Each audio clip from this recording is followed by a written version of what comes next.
I think most Doctor Who fans would love to explore the TARDIS for real, to walk in the steps of the Doctor, run down the corridors and rummage through their belongings and selling them on Facebook Marketplace. What, just me? Welcome to the series where I'm looking back on the Doctor Who adventure games, and today we're talking about TARDIS by James Moran. After 2 episodes of battling the Daleks and the Cybermen, we finally take a break by getting to explore the TARDIS. In the previous episodes, we only saw cutscenes set in the TARDIS and couldn't actually walk around ourselves. But now, in this episode, we can. The wait is over, so grab your TARDIS key and get ready to maneuver the wibbly lever, because the TARDIS is about to materialize. We begin in the titular TARDIS, where Amy is berating the Doctor for always landing in dangerous situations, and he's trying to remember a time that he landed safely for a holiday, and references 2 classic series stories, The Leisure Hive and City of Death. Well, there was Brighton Beach. Actually, no, that didn't end well. Had a lovely time in Paris. No, that went a bit wrong. But all of a sudden, the TARDIS is hit by an unknown force. Something's wrong! Really? What gave it away? The Doctor gets sucked out of the TARDIS. Doctor! And that's the end for the Doctor. Killed off forever in a video game. No Peter Capaldi, no Carvanista, no return of Sutek. Oh wait, that was just a pre-title sequence. The Doctor is stuck, floating in space, surrounded by a bunch of bugs called chronomites. Amy is trying to communicate with him, but can't hear him. So they attempt to do charades. I bet the video game animators loved doing this. James Moran had a lot of faith in the power of 2010's video game animation, let's just say that. But I think they did a really good job actually, so you know, good job team. Unfortunately, both of them are quite bad at charades. Or charades? I've always said charades, maybe I'm just fancy like that, I don't know. Sounds like chest, guest, best, press? Press doesn't rhyme with chest. Amy manages to make out the Doctor saying, press red. Which one? There are loads of red things on here. All of the red things? Okay then. As Amy, we're finally given the opportunity to explore the TARDIS. First thoughts of this set is that it actually feels really small compared to how it does on screen. Or is that just me? I use the word set very purposefully here because it really shows the limitation of this design and how it feels like a set rather than a lived-in space. For example, at the back wall, there are 2 random black voids, which is where they would have put the cameras in real life. The hallways lead to nowhere, and we can't even explore the under part of the console area, which was one of my favourite parts of The Impossible Astronaut when they're sitting underneath it. But I do adore this TARDIS's warm orange glow, and it is filled with copious amounts of whimsy. It really screams Series 5. It just worked for his Doctor.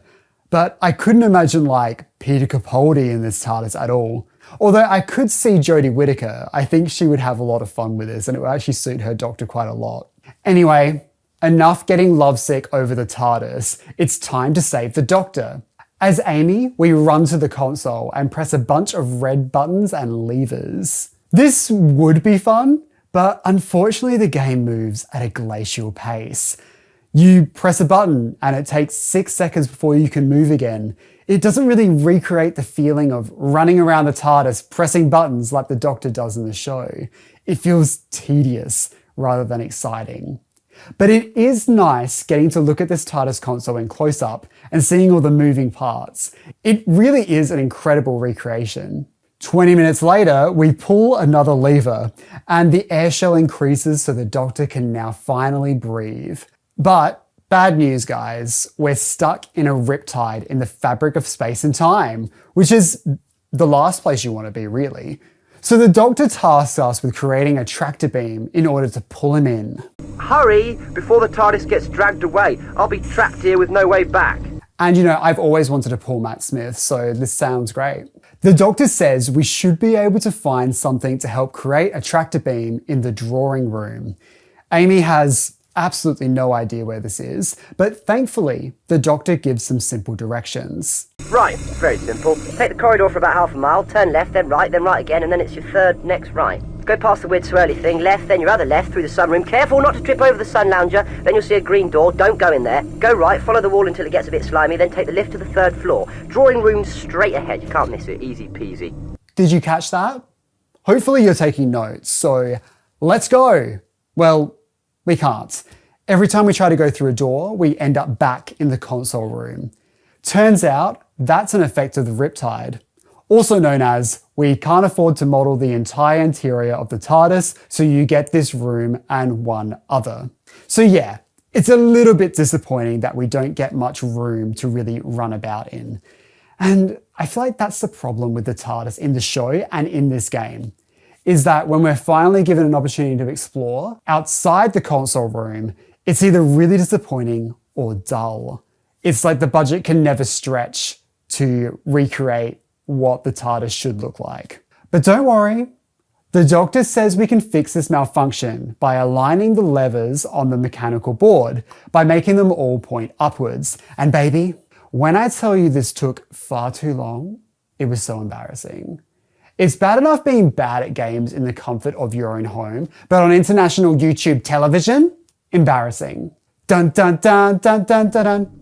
So now, off to the drawing room. I can't wait to find it down the corridors and get to explore. Oh wait, we just teleport to the drawing room. Okay. Disappointed! It's very tidy in here, and that's not like the Doctor. Lots of old clutter though. Should be easy enough to find something to use as a tractor beam. I used to love exploring and looking at all the random trinkets and props from Doctor Who's history in this room when I first played it. When you get to click on them, you get a little fact file also. This is like a teenage Doctor Who fan's dream, which I think is why people have so much fond memories over this episode compared to the others. But ruh-roh, the TARDIS is shaking again. It's all good, because a hidden compartment is revealed. And what's inside? A little bottle. But Amy, being an absolute klutz, drops it on the ground, unleashing the entity. Ooh, ominous, the entity. We return to the control room with the Master's laser screwdriver to assemble the tractor beam so we can save that useless Time Lord yet again. But it's not as easy as sliding the screwdriver deep into the console. We have to play a cable minigame. Once that's done, we have to press a few buttons, and babes, I just kept pressing them until it worked. I didn't know the order, I had no idea what was happening, but it worked. I think I make for like a really natural born Time Lord. Yeah. Russell T Davies, I'm free. Cast me as a random Time Lord, please. Thank you. The Doctor is rescued, and just in time too. The TARDIS is hit with another riptide. The cloister bell tolls, which is not a good sign. Oh good, a bell, because the other alarms weren't loud enough! That's the cloister bell. It means something is very, very wrong, and I don't know how to... The lights go out. Amy has disappeared. The Doctor and Amy have both been separated in time. And unfortunately for Amy, that little entity that we mentioned earlier that she released is watching her menacingly. I'm assuming menacingly, it's just like a glob. It's like a glowing thing, but I think it has evil intentions.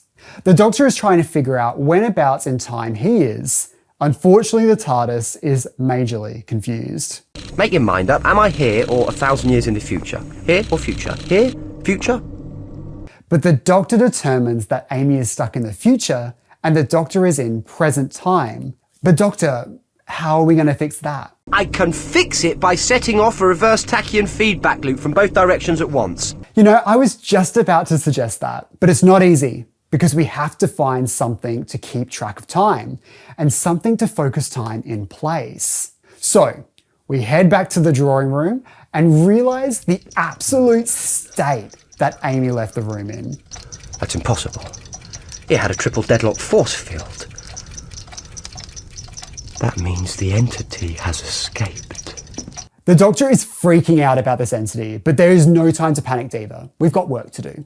We pick up an object that we use in the City of the Daleks, the Chronon blocker. We extract the Chronon crystal by playing a little maze game again, which I'm becoming a bit of an expert at, I think. Then we grab the fob watch from Human Nature / Family of Blood and head back to the console room. So, we have to combine the two objects together. Not with glue, nails, or even a stapler. No, with a maze game.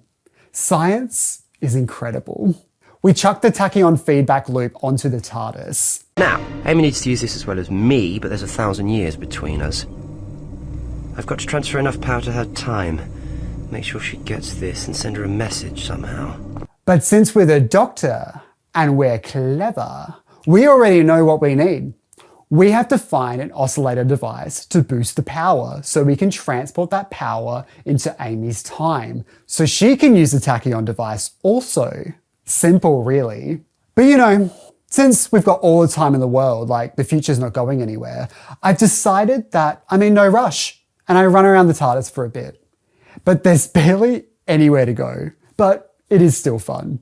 We return to the drawing room where we find the radio distress beacon from Blood of the Cybermen, which conveniently contains an oscillator. That's just what we're looking for. Hell yeah!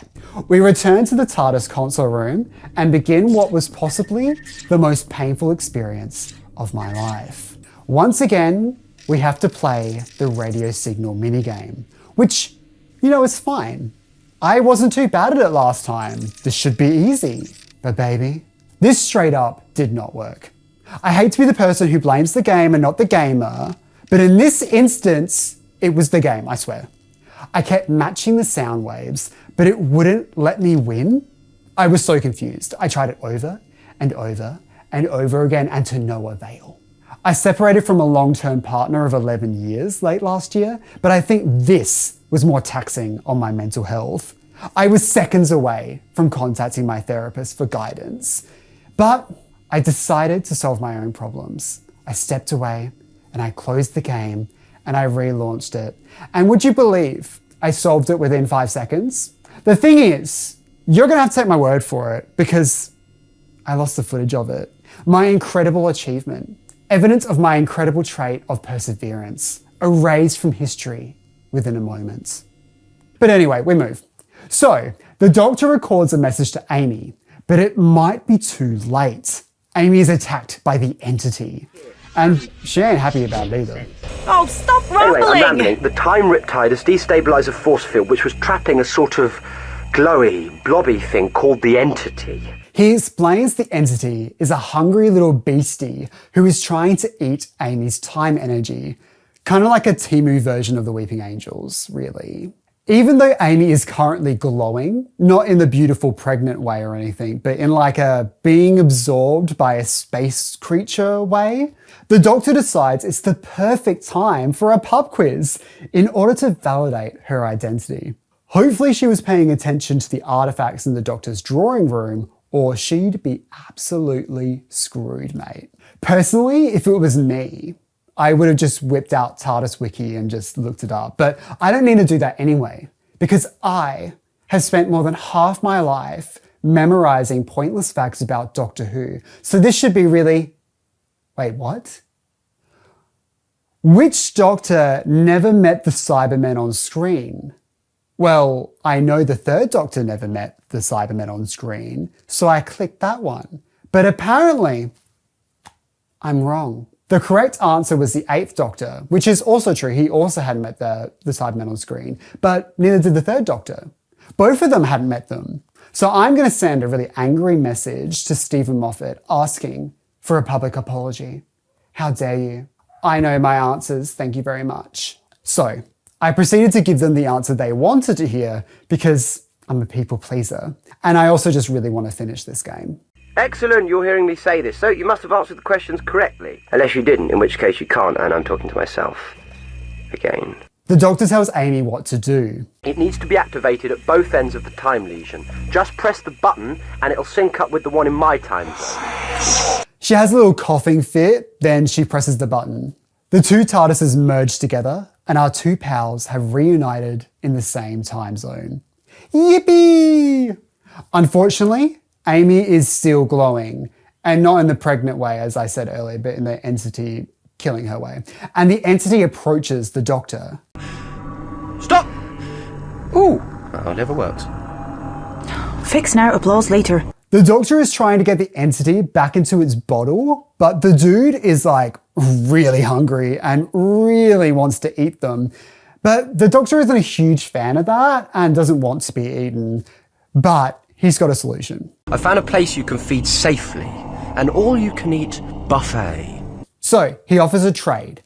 Let Amy go and you can get your snack on. Reluctantly, the entity agrees. The Doctor chucks the entity into space to feed on the chronomites. Chronomites, four-dimensional void creatures streaming through the time riptides for infinity. Eat their past and they just circle back around again, unharmed. You can stuff your face. If you have a face, I don't know. And off they go on their merry little way.